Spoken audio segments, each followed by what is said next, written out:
Ram Ram everyone. Jai Sharadambe. Let's say somebody compliments you in the morning, okay, and you feel a little good about it. Okay, you feel some amount of self confidence because maybe you thought about yourself the same way, but maybe you thought that, oh, maybe I'm exaggerating things. But somebody external complimented you, and you realized that what I see in myself, others notice the same thing in me too. That sounds great. Okay, you move on, you have a great day. And the next day you wake up and you go about your life very normally. That is the case in most people. However, there are certain set of people where if you compliment them in the morning, they will remember it throughout the day. They will remember it throughout the day. Okay, not only will they remember it throughout the day, but even many years later, they still think about that compliment and they reminisce that, oh my god, this person complimented me that way. But what if I tell you the latter one is actually not at all healthy? It's not at all healthy. Because if a compliment, because let's try to understand what is a compliment at the end of the day. A compliment or even a criticism, a compliment and a criticism is merely somebody else's perspective about you, somebody else's opinion about you. That's what it is. Okay, so if you are dependent so heavily on external opinion related to yourself, then that's definitely very problematic. Today we'll discuss that, but we'll discuss that in terms of astrological perspective, right? How do you stop seeking attention from others? How do you stop seeking validation from others? How do you reach a state where you're not expecting anybody to praise you? You don't want anyone to praise you. You don't really care. Okay, if they praise you, then it gives you temporary happiness, yes, but you don't depend upon their validation. Okay, how do you walk into a room and you actually look at the room, you look at the people, you look at the diversity there, and you think the beauty of God's creation is so evident. How do you think that? How do you focus on living life instead of, okay, am I looking good? Are my earrings looking good? Are my eyes looking good? Is my clothes doing okay? How do you do that? How do you shift your awareness? Okay, or let's say you have deep knowledge about a certain subject. So how do you expect people not to come and ask you about that subject? This actually exists. Okay, people make up entire scenarios in their mind when they become educated upon a subject, that somebody comes to them, asks them about the subject, and the other person compliments, oh my god, you know so much about the subject, you're so great, wow, how do you have so much knowledge? These are the scenarios that people are actively making up in their mind on a daily basis. Okay, so what is the solution for this? There are multiple, when I mean multiple, I mean multiple videos on YouTube that teach you how you can stay validated by yourself without depending on anybody externally.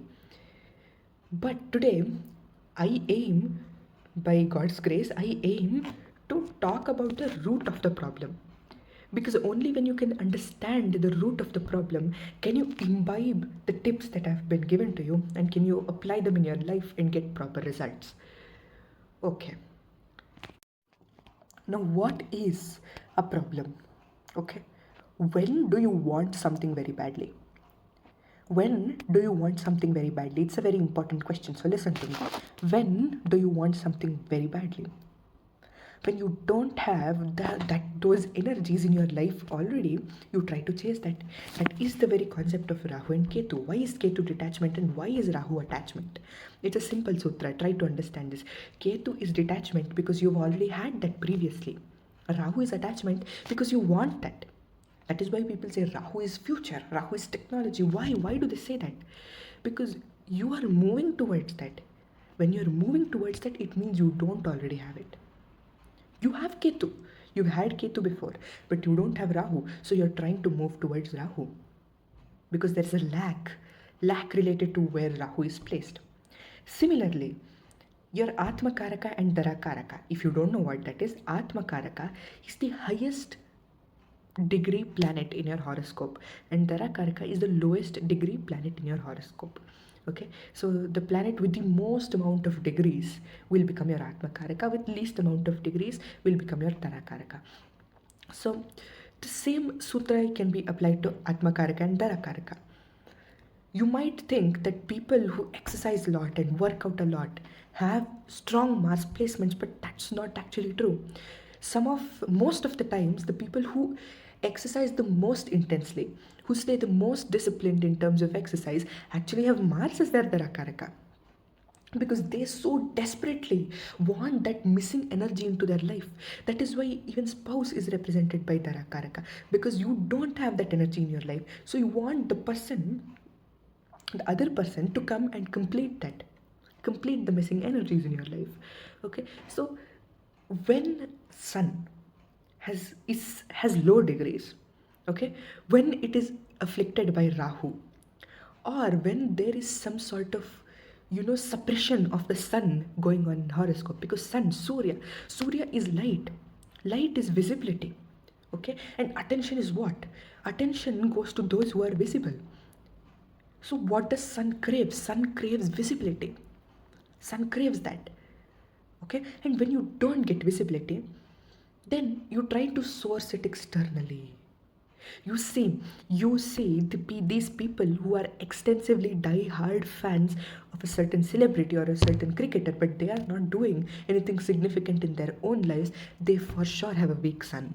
Why? Because they don't have any identity of their own, so they are trying to mask their identity behind someone who already has an identity. Sun is that kind of ego identity. That is what is going on.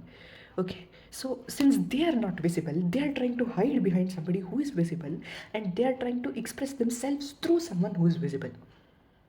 Okay, um, what is the solution for this?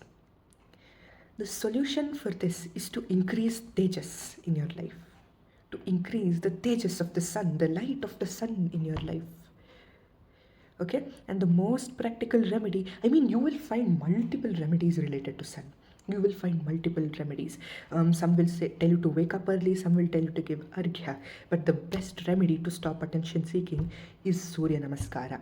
If you can, even listen to Aditya Hridayam Stotra if possible, or maybe you're even listening to the Surya Narayana Upanishad.